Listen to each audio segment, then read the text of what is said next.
Whether you are a seasoned marathon runner or about to run your first race, here are 6 important things you must do to help you recover faster and reduce the pain associated with the muscle damage you are either very familiar with or about to experience. During challenging athletic events, it is not uncommon for athletes to lose 6 to 10% of their body weight in sweat loss, thus leading to dehydration if fluids have not been replenished. Rehydration can reverse these deficits and also reduce oxidative stress induced by exercise and dehydration. The kidneys also function more efficiently in the presence of an abundant water supply. It is always important to supplement drinks with additional salt when excessive sweating is experienced. This can be achieved via adding an electrolyte mix to your water or consume a hydration drink which typically contain electrolytes.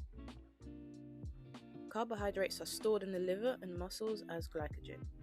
During exercise, stored glycogen is broken down to glucose and used to fuel contractile activity. To optimize performance and recovery, current sports nutrition guidelines recommend that endurance athletes consume higher than normal amounts of carbohydrates to saturate their muscles and liver glycogen stores prior to the event. Studies recommend that endurance athletes consume carbohydrates at a rate of 1.2 grams per kilogram of body weight per hour to replete diminished glycogen stores following exercise, a pattern that should continue for at least 4 hours if rapid fueling is required. Endurance athletes are also encouraged to pay special attention to their post-exercise intake of protein, given its important role in skeletal muscle repair and remodeling. The current sports nutrition guidelines recommend that more than 0.25 grams of kilograms per body weight of protein is consumed immediately post-exercise to maximize muscle protein synthesis and myofibrillar remodeling following endurance exercise. For the average person, this may be up to 20 grams of protein, which can easily be consumed via a protein bar or a shake post-run. Protein therefore plays a key role in the adaptation of recovery of skeletal muscle function following endurance exercise. Studies have shown that cold water immersion reduces post-exercise muscle stiffness, eliminates fatigue, decreases exercise-induced muscle damage, and improves athletic performance. A study by Leader et al. In 2011 concluded that less muscle soreness after intense exercise may be the most consistent effect of cold water immersion. There are also a plethora of studies examining the effects of cold therapy for recovery, as well as comparisons between the different types, like ice baths versus cryotherapy. As soon as you cross the finish line, your body may decide to tap out and leave you feeling incapable of even walking, as you've just put your body through a lot. But the best thing you can do is keep moving. This can be via a light walk or gentle stretching. A study from the Frontiers in Physiology journal concluded that other active recovery techniques, such as massage, compression garments, immersion, contrast water therapy, and cryotherapy, induced a small to large decrease in the magnitude of delayed onset muscle soreness.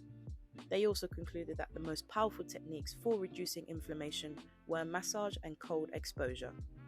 Marathon running is associated with a sharp and significant rise in inflammatory and cardiovascular stress biomarkers. A study as recent as 2021 revealed that the body may take 6 to 9 days to return to normal on a cellular level after running a marathon, which means your muscles feeling better does not necessarily indicate full recovery. This particular study examined the recovery of inflammatory markers after marathon running and found that markers such as lactate dehydrogenase, creatine kinase, and high sensitivity troponin were all still elevated days after the event. The study's results showed that LDH levels normalized after 192 hours, which is 8 days. CK levels normalized after 144 hours, which is 6 days. And high sensitivity troponin normalized after 92 hours, so just under 4 days. So as a reminder, your muscles feeling better does not necessarily indicate full recovery. A minor loss in fitness, which will easily be regained, is well worth preventing mental burnout and physical injury. So it is advised to take up to 2 weeks off endurance or long distance running so your body can recover fully. You can definitely still exercise, but be mindful of what may be happening on a cellular level and give your body some time to recover. Sleep is vital for recovery.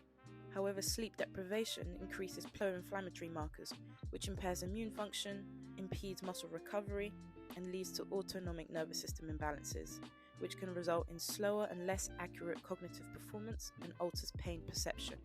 Many people struggle to get a good night's sleep post the event. This is due to endorphins still running high, replaying the event in your head, muscle spasms and cramping keeping you awake, but this is all normal. The best thing to do is factor in extra sleep time, such as taking naps, going to bed a little earlier, and taking the day off work if you're due to be working the day after your race. Hopefully you found these 6 important tips helpful for recovery post-marathon. If you liked the video, please leave a comment, hit the like button, and consider subscribing. See you in the next one.